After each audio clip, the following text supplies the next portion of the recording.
Our world is divided into two realms. The normal one, where mortal humans live, is called the waking world. But there is another world that waits for us when we close our eyes and sleep, a place called the dreaming realm. This realm is controlled by a godlike being, the master of dreams, called Lord Morpheus. His job is to regulate nightmares and dreams of the mortal people. He has the abilities to time travel, to morph himself into other beings, and even to manipulate others' minds. In the first scene, we see his beloved raven flapping through the air and arriving at his castle. Turns out Morpheus is in pursuit of a rogue nightmare called the Corinthian. The Corinthian escaped the dreaming realm and proceeded to wreak havoc on the waking world, killing many mortals in the process. So, as the king of the dreaming realm, Morpheus has to take responsibility to capture and stop the Corinthian. Shortly after, he dons his mask and leaves the dreaming realm. Although Morpheus is the strongest being in the dreaming world, he is weak in the waking world. Despite this, Morpheus is confident that he will get the job done with the help of his three deadly weapons: his pouch of sand, his helm,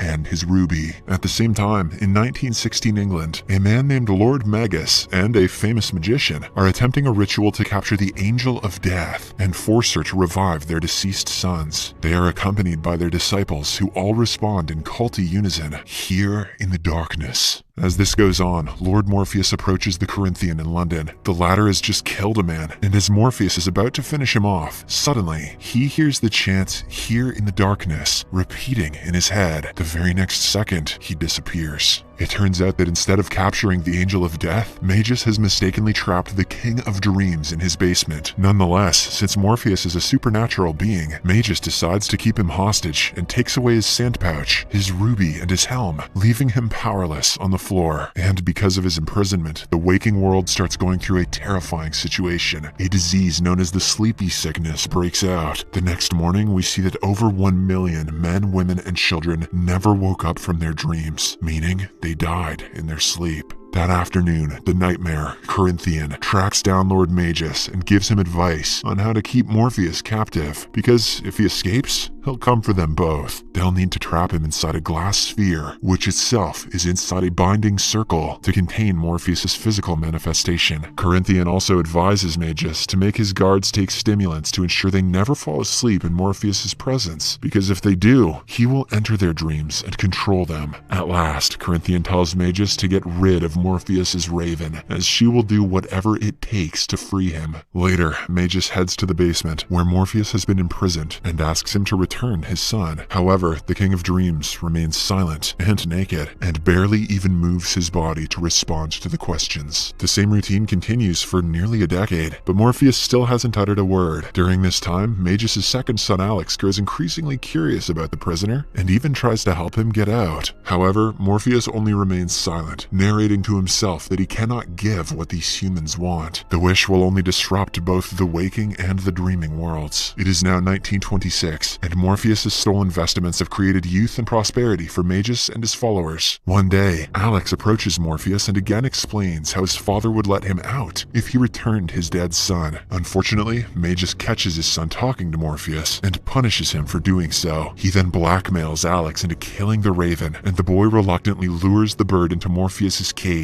and shoots it dead. A devastated Morpheus can only watch the horror unfold from inside of his captivity. Several more years pass by, and one day, Magus' mistress, Ethel, reveals that she is pregnant. However, Magus wants her to abort it, saying he doesn't want any more children. Enraged, Ethel runs away from the mansion, but not before stealing Morpheus' helm, ruby, and the pouch of sand. Because of this, Magus starts going crazy, and even offers Morpheus freedom and the chance to get back his stolen items from Ethel, if he grants Magus immortality, wealth, and influence. However, Morpheus still refuses to speak. This finally breaks Magus, and he takes his frustration out on poor Alex. The two get into a scuffle that results in Magus falling backward and hitting his head on the floor, killing him instantly. Devastated, Alex heads to the garden, where he is comforted by a worker named Paul. The two talk for a while, and Paul suggests he try and reason with Morpheus. However, Alex fears that it is not a good idea, because he has already committed a sin by killing Morpheus' raven. As a result, the imprisonment goes on for decades. It is has been 104 years since Morpheus was lured and trapped in captivity. Both Paul and Alex are now old and wrinkly, but they still want to negotiate with Morpheus. And one day, everything changes. Inside the room, as Paul wheels Alex away in his wheelchair, he purposefully breaks the enchanted circle, allowing the King of Dreams to finally use his powers. After the two leave, Morpheus manipulates one of the guards into falling asleep and enters his dreams. He then forces the guard to shoot his gun and break the glass sphere. As soon as Morpheus gets out, he takes revenge on Alex by putting him into an eternal sleep where he is stuck moving from one nightmare to the next. In this way, after more than a century of captivity, Morpheus finally returns to his dreaming realm. But, to his dismay, it is not the same one he left. The once beautiful buildings that existed are now dilapidated and grim. Morpheus reunites with the realm's chief librarian, Lucien, and learns that most of the residents have left due to a lack of leadership. Hearing all of this, he is devastated, but nonetheless, he vows to rebuild his realm back to its glorious image. On the other hand, the nightmare, Corinthian, is seen in an apartment with his latest victim. He knows that his creator Morpheus has escaped captivity and is going to come for him soon. Then, we are shown why Corinthian actually wears sunglasses.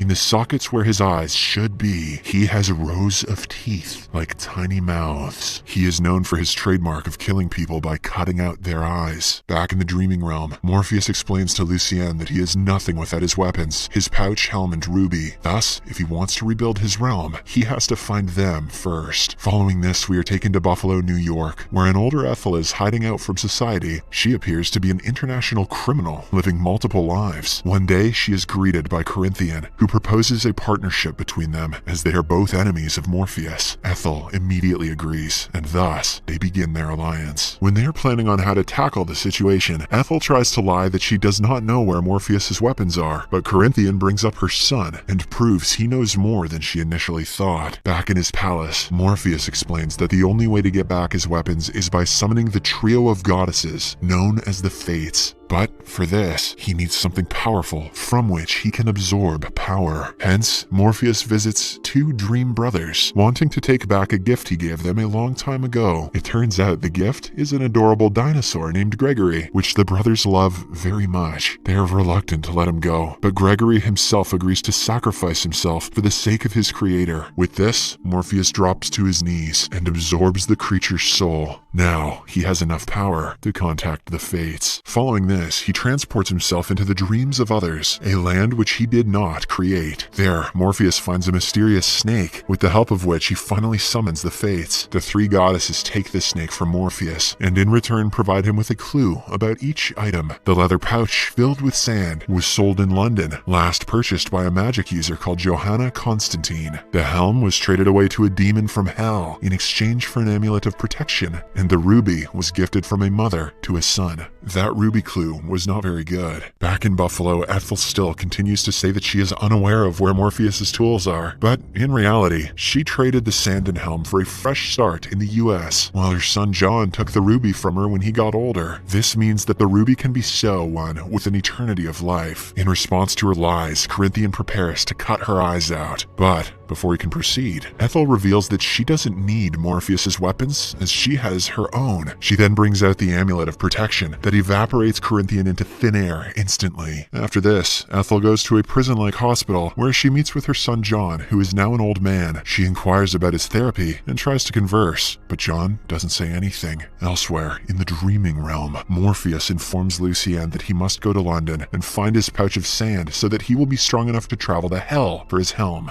And just after he leaves, Corinthian is thrown to the dreaming realm as a result of Ethel's mysterious amulet. Lucien greets him and attempts to convince him to stay out of the waking world. However, Corinthian is adamant on returning there. In the next scene, Morpheus arrives in London and meets the magic user who supposedly has the pouch, Johanna Constantine. He tells her that they have business to handle. However, she shrugs him off and leaves, saying that she has an exorcism to deal with. Then she goes into a church, where she learns that a rich princess is trying to marry a footballer. Expectedly, Johanna is confused as to why the couple would require an exorcism, but just then, she hears the princess screaming. It turns out the football player has been possessed, and soon a demon climbs out of his mouth. It completely eviscerates the football player and turns its attention on Johanna. Morpheus also arrives at the same time and recognizes the demon. The two then begin conversing, but Constantine takes advantage of the distraction and exorcises the demon back to hell. Following the incident, Constantine and Morpheus finally have a proper conversation outside, where he asks about his pouch of sand, but